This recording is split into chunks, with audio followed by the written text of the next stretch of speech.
Ladies and gentlemen, it's Benny Hill time.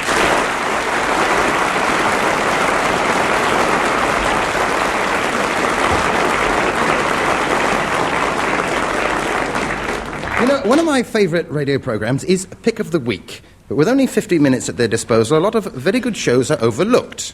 One in particular. So to put things right, we thought we'd give you our own Pick of the Week. Last Tuesday in the programme Today, Peter Vernon interviewed Mr. and Mrs. Grimley, the well-known folk dancers. Come along, Henry. Well, hello to you. Hello, it's wonderful to be here. Now, I understand that you and your husband have just returned from Scotland. Yes, we have. Henry? Sorry, dear.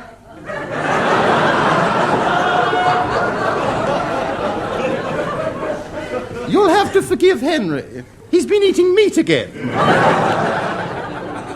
Yes, it's quite right, we have, yes. Well, I can tell by your accent that you're not Scottish. Does your husband have any Scotch in him? Just a small one, yes. Well, he was nervous before we went on. He had, oh, Scots blood, I see. No, he comes from St. Albans. I see.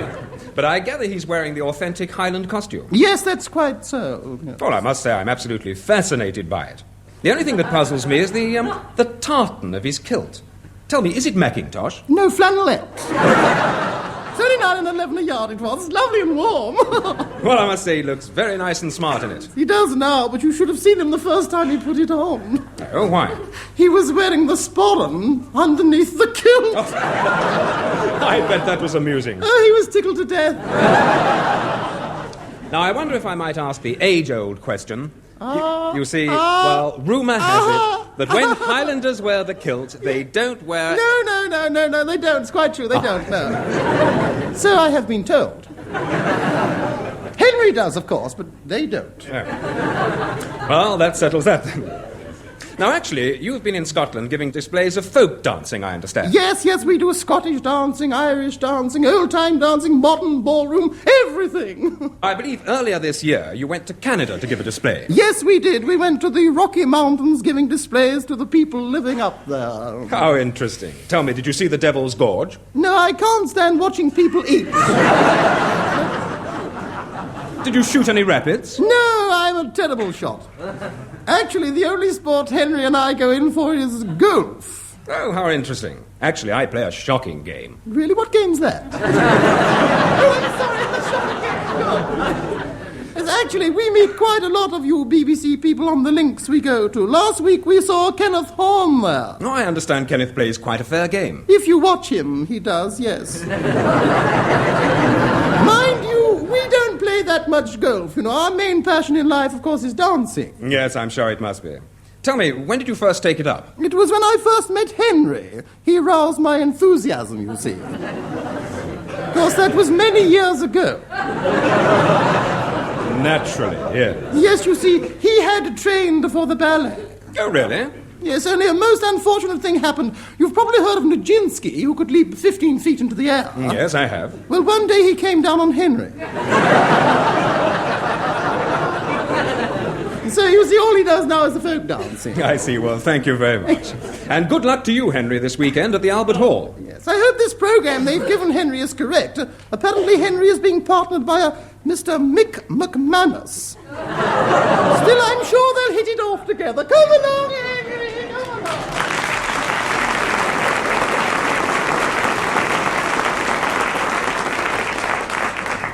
Down your way this week visited Dalton Abbott. From where I'm standing, I can see nothing but farms, fields, and market gardens. And with me is Mr. Drudge, who runs the largest farm in this truly rural part of England. Now, you've lived on this farm all your life, I believe, Mr. Drudge? It's quite right, sir. I was born here, I married here, and I expect I should die here. Yes, I believe you even married the girl next door. That is quite right. I fell for Gertrude the first day I seen her. She was in her garden with her summer bloomers. It's a lovely sight, that was. Yes. I know that even before she married, she was a keen horticulturalist. Well, what she done before she met me is her own concern. I never brings the subject up. My old dad tried to talk me out of it. He said, you don't want to marry her, he said. That girl's been took out by every chap in the village. But it didn't worry you. Well, it's only a small village. But I believe you proposed and were accepted 3 days after you met. That is quite right, sir. And just 1 year after that, sir, the results of our efforts was to be seen in our nursery. How charming. Was it a boy or a girl? Rhododendron, sir. With variegated leaves. That's very rare, that. I believe that your farm is one of the most advanced in the country. That is quite right, sir. We does what they calls modern vegetable growing. Like, for instance, take tomatoes. We specialise in the cubic wonder. The cubic wonder? That's special for sandwiches, that is. There's no unfilled corners with that. Then we grows gin cress. Gin cress? Beats watercress, that does. We even feeds that to the cows. But doesn't it affect them? It gives them hiccups. And that way they churns their own butter.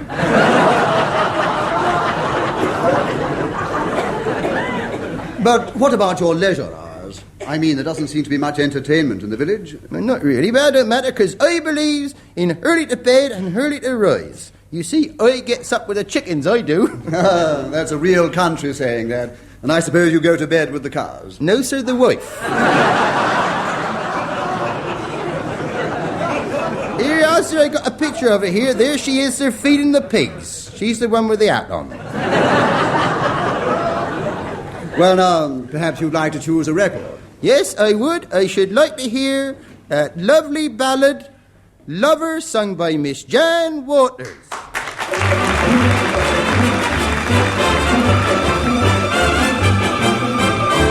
Lover, when I'm near you and I hear you speak my name, softly in my ear you breathe a flame. Lover, when we're dancing, keep on glancing in my eyes till love's own entrancing music dies. All of my future is in you. Your every plan I design. Promise you'll always continue to be mine. Lover, please be tender when your tender fears depart. Lover, I surrender to my heart.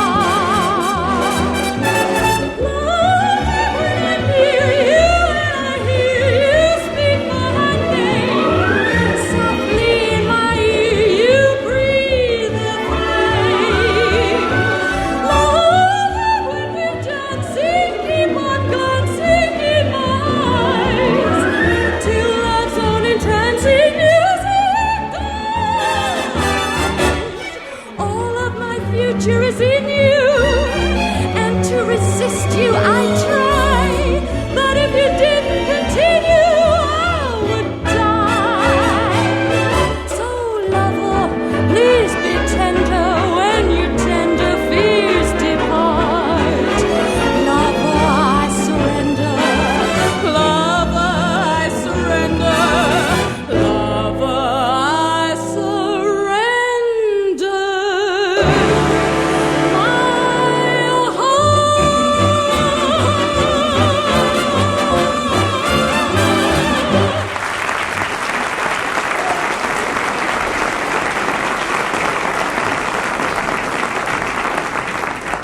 And now, once again, it's time for Benny Go Round with Peter Vague. Hello there.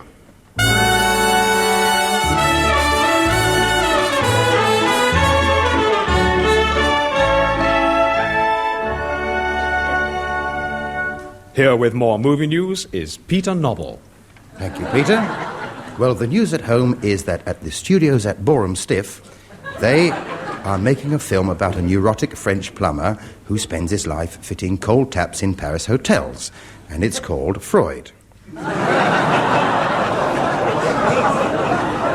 Pine Tree Studios are making Beauty and the Beast, starring Peter Lorre. The part of the Beast has not yet been cast. Out at Beacon Park last week during the filming of Cage Me a Cockroach, I was invited to the birthday party of lovely young actress Shirley Ann Fishpond. But, of course, the star attraction was the birthday cake, and I couldn't help admiring the 22 candles that were on the piece I had. That's all for now. More movie news next time. Well, now, with me in the studio today is the well-known film director-producer, Mr. Fred Scuttle. Mr. J. Arthur Scuttle, if you don't mind, sir. Oh, I beg your pardon, Mr. J. Arthur Scuttle. Now, Mr. Scuttle, would you tell us about your more recent films? Yes, sir. My most recent films are all very advanced and highly original, sir. I've done Last Year at Marion Good, Scuttle 8.5. Is that because, like Fellini, you've made 8.5 films? That's the size of my head. What was the first film you ever directed? It was what they call a novel vague film. A novel vague film? It was based on a vague novel. Tell me, what's it about? It is about, sir, a demented fish fryer from Accrington. He's very unhappy, sir, you see. His wife doesn't understand him. Why is that? She's Norwegian. What's this film called? Sunday night and Monday morning. Why Sunday night and Monday morning? It's the only time she lets him in the house. They don't get on very well. Oh, they fight like cats and dogs, they do. So, as a matter of fact, she has only spoken to him 6 times since they have been married. Bless my soul. Yes, sir. Now then, sir, one day they decide to take the 6 children for a picnic, you see. And they go to Hankey Park, sir, and there they have what the French call déjeuner sur le herbe. Which means? They have lunch on Herbert. Now, sir, this Herbert is an introverted extrovert, you see. He has what we in the trade call an Oedipus complex. Oedipus? He hates cats. Now then, sir, he goes very late one night to visit his mate, who was a taxidermist. And as he arrives, this taxidermist is just about to finish off a Siamese cat. Now then, this Herbert sees the cat, sir, and he goes berserk. He picks up a stick, sir, and advances towards it. Now, the taxidermist says, "Here, what are you going to do to that Siamese cat, mate?" And Herbert says, "I'm going to give it a Bangkok." See? And he does, sir. He knocks the stuffing out of it, sir. Now, what is the denouement? What, sir? The denouement? Oh, the upshot. Oh, well, you see, sir, what happens is this furious attack rids him of this hatred that he has of cats. But conversely, by correlation, you see, it instills into him the belief that he himself is a cat. I see. Does this affect him in any way? Of course it does, you nit. I mean, the larder's full of fish heads, the bath's full of milk. You see, sir, he never has a bath because, like a cat, he is terrified of water. You see, sir, in his ways, he is exactly like a cat. How does he clean himself? With difficulty, sir.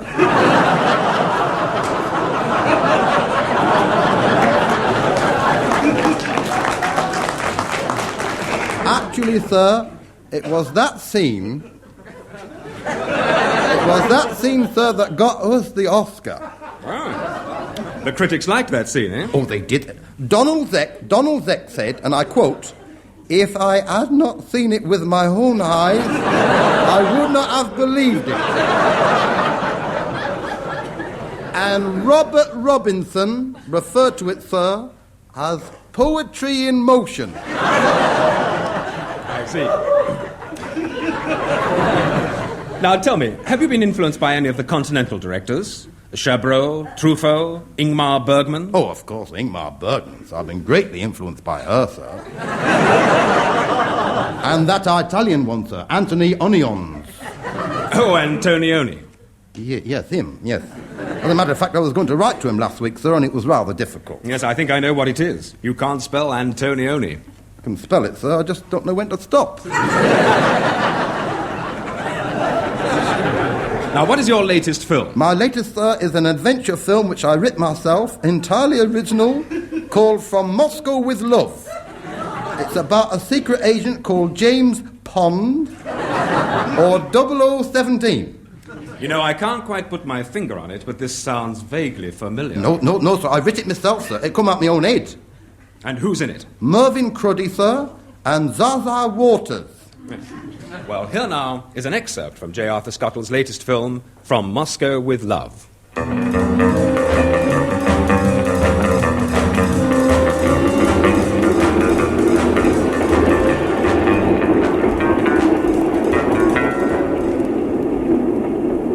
Please take your seats for second launch. This way, comrade. Thank you, comrade. Where would you like to sit Over here will do by the window, opposite this lady in red. I'll get the menu, comrade. Thank you, comrade. Long live the gremlin. We may have rain late today.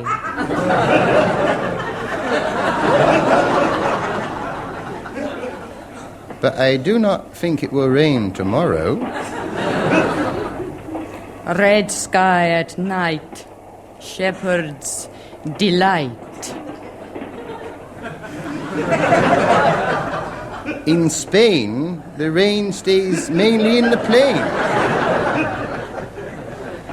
For every door there is a key.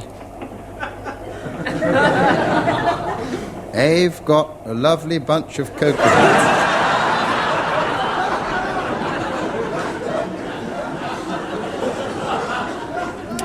You will never find hairs on a duck egg.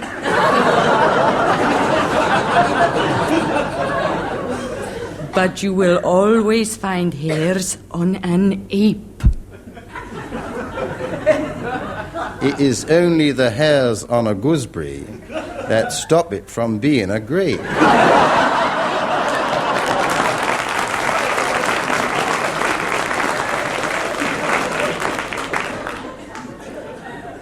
Don't forget the fruit gums, Mum. Hands that do dishes can be soft as your... Ah, here comes the waiter. Will you order now, comrades? Oh, yes. I will have a glass of Georgian white with a vodka chaser, stuffed Bessarabian vine leaves, Caucasian shazlik, and a Siberian peach melba. And you, comrade? Half a mild and bitter, brown Windsor soup, roast beef and Yorkshire pudding, boiled potatoes, cup of tea with milk, and some rice pudding for afters. Very well. You don't think he suspects I'm English, do you? Of course not. Your disguise is perfect. Oh, James, it's been a whole week since I last saw you. It's been agony. I know. Well, you're so handsome and I love you so very much. Oh, I've longed to hear you say that. Say it again. I love you. No, the bit about me being handsome. Well, you're so wonderful, 0017. Oh, come. Please call me 00. Very well, 00. Tell me, any news of Hassan Ben? I'm afraid not. You don't think he's gone over to the Russians, do you? Don't worry. This week I've recruited no less than 3 new agents. 3? Oh, well done. Do I know them? I don't think so. One is a shepherd, one lives alone in a cottage in Smyrna, and the other works at the mint at Ankara. Then you mean... Yes, I have a shepherd spy, a cottage spy, and a mint spy.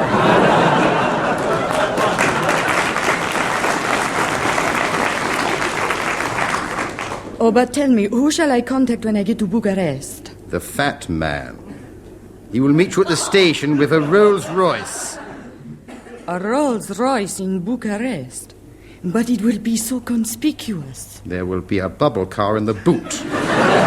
You will take it out and drive to the aquarium, where the attendant will contact you. Is he one of us? Yes, even while he goes to filter the water for the fishes, he is still spying for us. Then you mean... Yes, he is a go-filter fish spy. Shh! Here comes the waiter. For you, comrade, brown Windsor soup. And for you, Madame Comrade, Caucasian shazlik with... Oops! I am very sorry, madam, but a Bulgarian pea seems to have fallen inside the top of your blouse and lodged itself.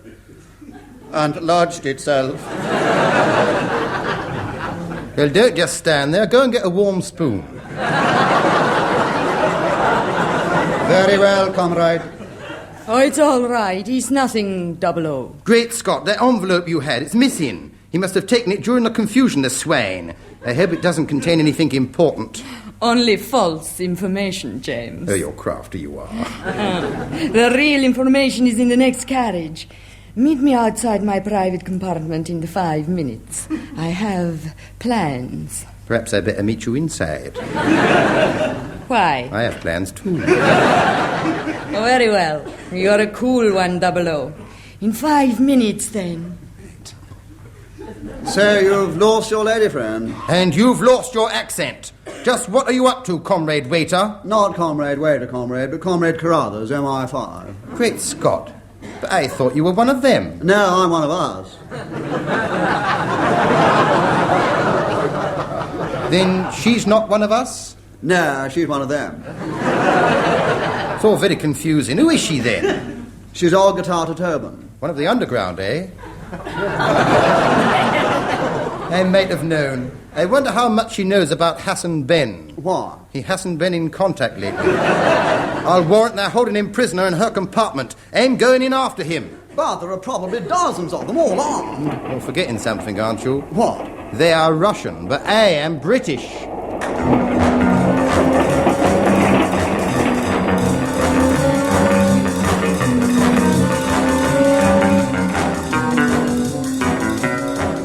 Well, 0017, I should like to add my congratulations to the PMs. Thank you, sir. Yes, that was a pretty good show. Going in there single-handed and overpowering Knuckles Korsakov, Big Fist Lubitz, Fat Face Chernovitz, and Bushelhead Bronsky. Yes, they was a pretty tough bunch of girls. I must admit that.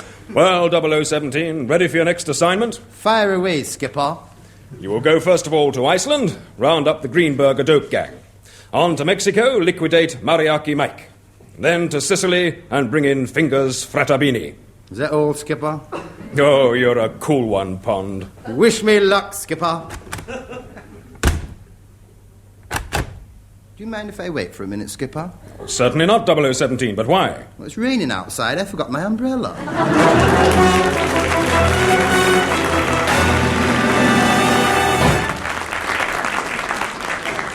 In spite of the counter attractions of television, radio, films, and dance halls, more books are being read by young people than ever before. And, of course, Harry Hill and lofty Vernon are no exception.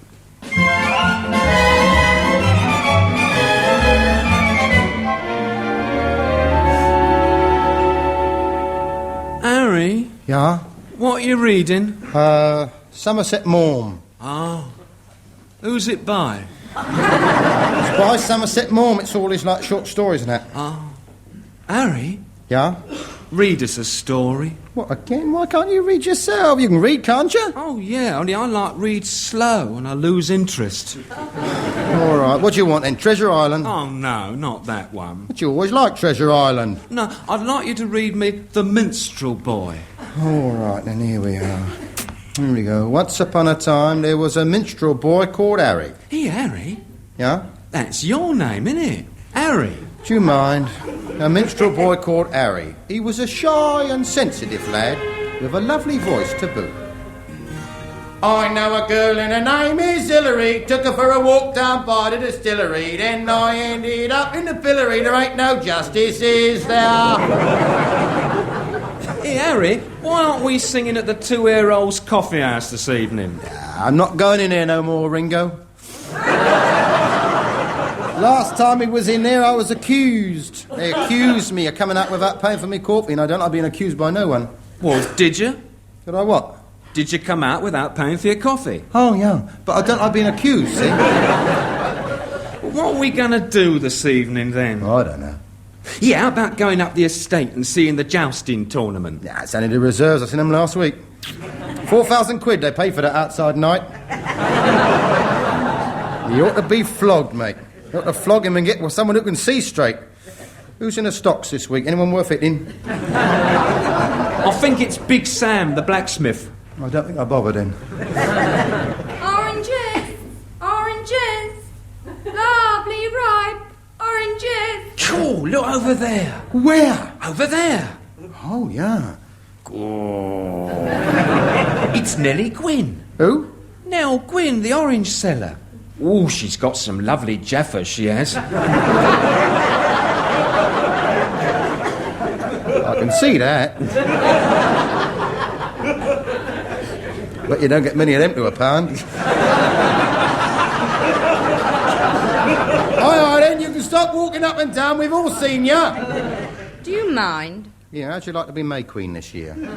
I could fix it, you know. I know one of the judges. You must be out of your medieval mind. Well, how about coming up to Morris dance later on and have a jig around the old maypole and it, eh? Well, it so happens that I have a date tonight with an earl.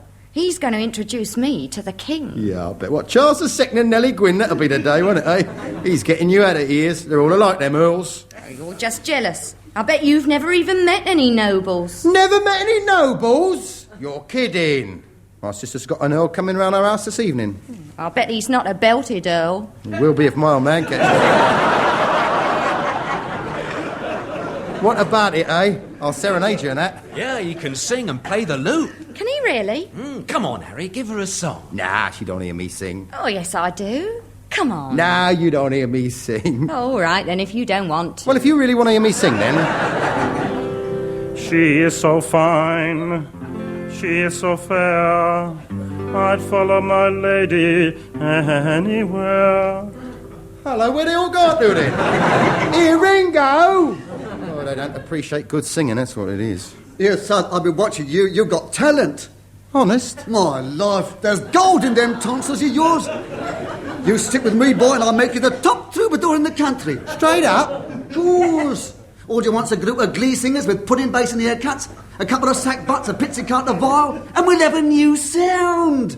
Here, where'd you come from? Liverpool Street. We'll call it the Liverpool Street Sound.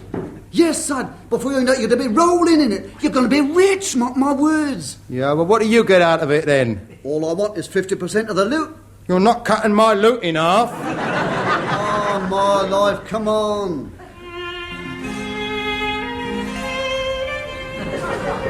So Harry the minstrel went off to the Baron's house and he practised and practised and practised. Let's have it again slowly and remember what I taught you. Oh, yeah. She is so fine. She is so fair. I'd follow my lady any way. Great.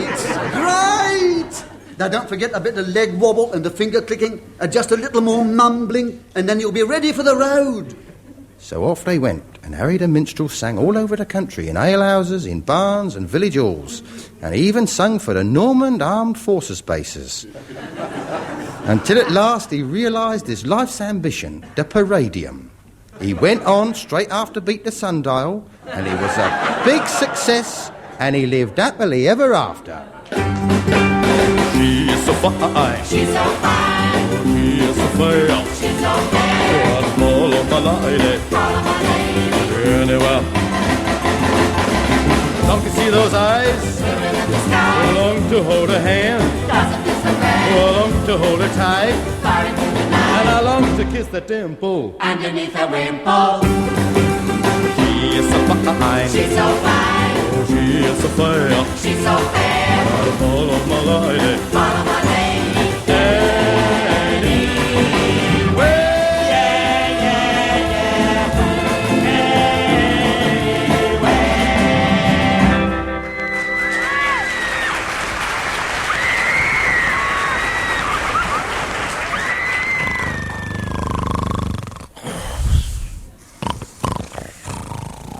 I knew I should have read him Treasure Island.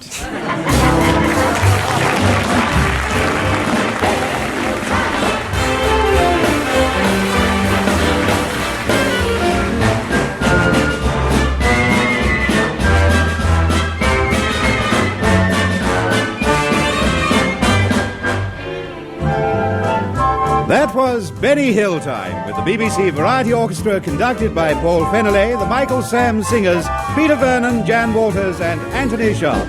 Benny Hill Time was written by Benny Hill and produced by John Brown.